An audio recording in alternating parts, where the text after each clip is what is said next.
In today's last video in the fraction mini-series, there's one important question. How can fractions be multiplied and divided? First, let's look at an example multiplying a fraction by a whole number, 1/4 times 3. So remember that when we multiply by 3, that means whatever we have is going to get 3 times bigger. So we're going to start with 1/4. That's a circle divided into 4 equal pieces, and we'll color in one of them. Times 3 means that 1/4 will grow to be 3 pieces of that size, so 3/4. In the next example, let's look at 2/3 times 2. So once again, we're going to start with a whole divided into thirds, 3 equal pieces. We'll color in 2 of them. And then when we multiply by 2, those 2 pieces will get twice as large, and they'll become 4 pieces of that size. So that's 4/3. Now suppose we have a fraction times another fraction. So 1/4 times 1/2. So what does this mean? We're still going to start with 1/4, so we'll take a whole, divide it into fourths, and color in one piece. But now times a half means we don't want this to get twice as large. We want it to get half as large. We want to take just a half of this piece. So we can divide this black fourth into halves, into 2 equal pieces, as the denominator tells us, and then we can take one of them, as the numerator tells us. But if we divide that black fourth into halves, we're going to need to make that same kind of division all over this whole. So each quarter will get split in 2, and the fourths will become eighths. So now we're going to take 1/2 of this 1/4 piece, and since we've split our whole into eighths, one piece is an eighth. So you can see it kind of looks like the numerators were multiplied together. 1 times 1 is 1, and the denominators, 4 times 2 is 8, giving us 1/8.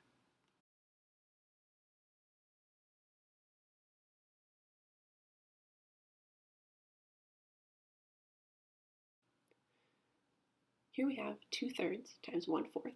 So once again, let's draw a picture of 2/3. Now we want to take just 1/4 of that blue section. So we'll split them into 4 equal pieces, and again, we'll make those divisions all the way across the whole. So now, of that blue section we've colored in, we want 1/4 of it. We've got 4 equal parts, we want to take just one of them. So that's what I'll circle here in black.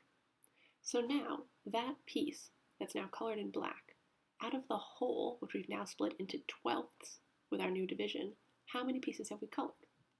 2. So now we've got 2/12. And once again, you can see it looks like the numerators were multiplied. 2 times 1 is 2, and the denominators, 3 times 4 is 12. So we've got 2/12.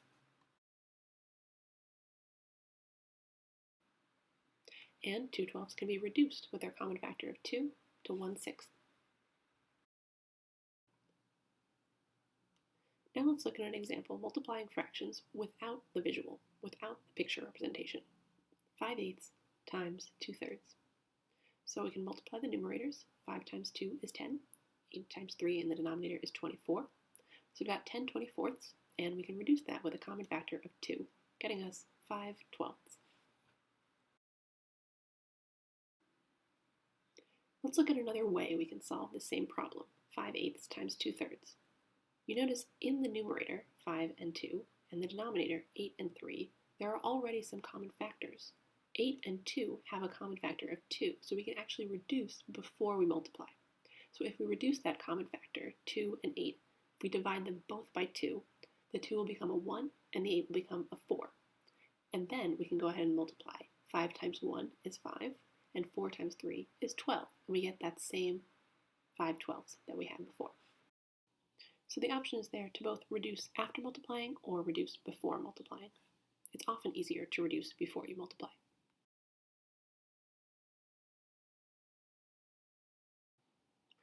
Now let's look at division with fractions.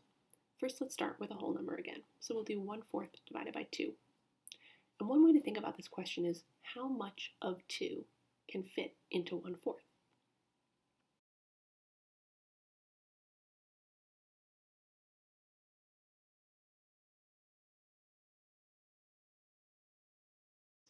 Not all of 2 will be able to fit in 1/4. We can see that right now. The pink 2 is much bigger than that blue 1/4. So the question is, what fraction of 2 can we fit into 1/4? It'll be easier to answer that question if we break our 2 down into fourths so we can compare pieces of the same size. So let's do that.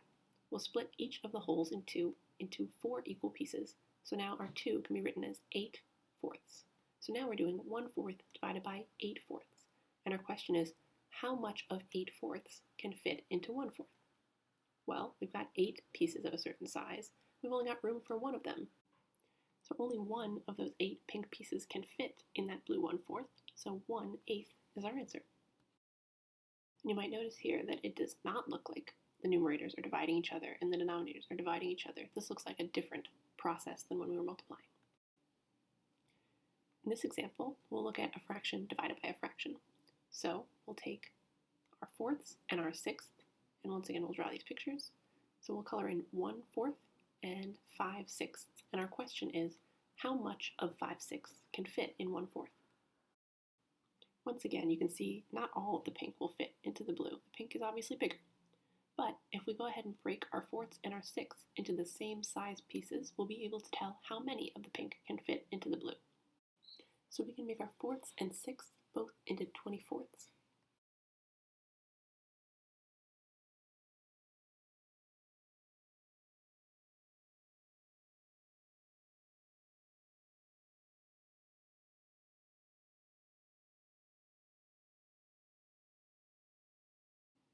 So this can be written as 6/24 divided by 20/24. So now the question is, how many of 20/24 can fit into 6/24? So all the pieces are the same size, and the question is, out of those 20, how many can fit in a space made for 6? Well, 6 of them can fit. So 6 of those 20 pink pieces can fit in the space we have for them, 6/20. 6/20 can be reduced to 3/10. Another example, 2/3 divided by 3/4.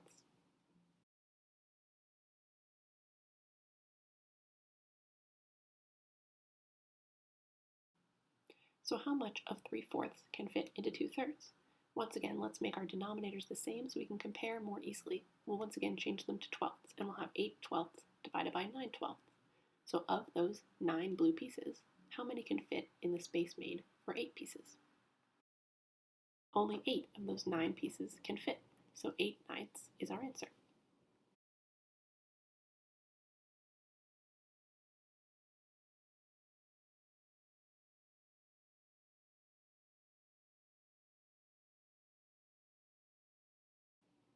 You might notice that it looks like the numerators, the 8 and the 9, are showing up in the answer, 8/9.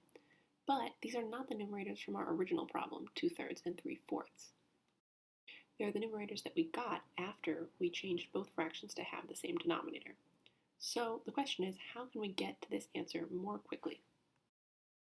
Now I'm going to explain something that's a little bit more abstract.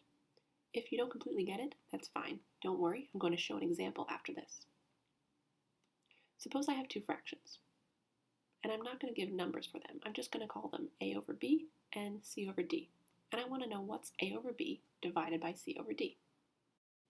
And the question is the same as before. I want to know how much of c over d can fit into a over b. So once again, it'll be easier to compare if we have the same denominator. So b and d can become a common denominator if we multiply them by each other and make the denominator their product. So bd will be our new denominator. And that means if we multiply b by d, we have to multiply a by d. So we're going to get ad over bd, and for c over d, we're going to get cb over bd. Great, so now we've got common denominators, and we're ready to compare. How many of those cb pieces of size bd can fit in a space made for ad pieces of size bd? This is where you can remember that we saw before that 8 and 9 from the numerators showing up in the answer. It's the same thing. We have CB pieces, and we have a space made for AD pieces. So how many of them can fit? AD out of CB will be able to fit. So our answer will be AD over CB. And that answer will be true no matter what numbers we start with in our fraction, as long as our denominators aren't 0. So how can we get to this AD over CB answer more quickly without having to go through common denominators, without having to think through all of these steps? How can we come up with this a little bit more quickly? So you notice the numbers we started with, A, B, C, and D, are all still present in the answer.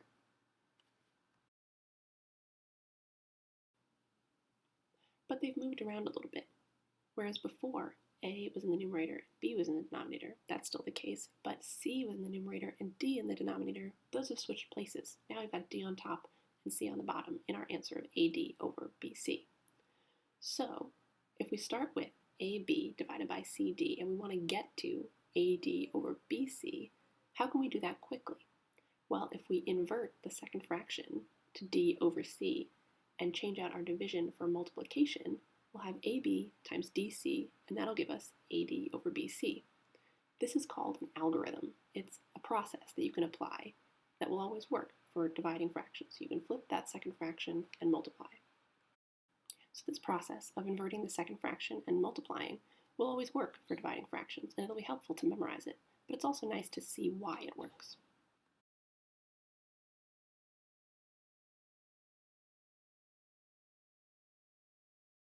Now let's look at how to apply that algorithm to an example.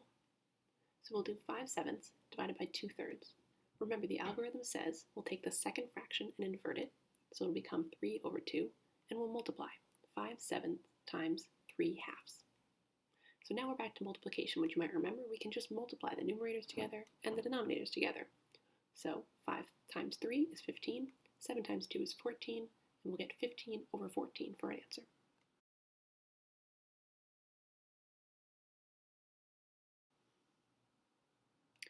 So now we're done talking about multiplying and dividing fractions. I've noticed that with fractions in general, many people struggle to understand and to work with them. My suggestion for this is to really practice a lot. There are a lot of different rules and different procedures, and if you don't practice now, it's very easy to forget what they mean and how to apply them. But if you take advantage of practicing now, they'll become more internalized and automatic. That means next time you see fractions coming up in algebra, in geometry, in other skills, you don't have to pause everything and think about how to do fractions. It'll already be internalized and automatic, and that'll help you a lot. Thank you so much for watching, and I hope you enjoyed.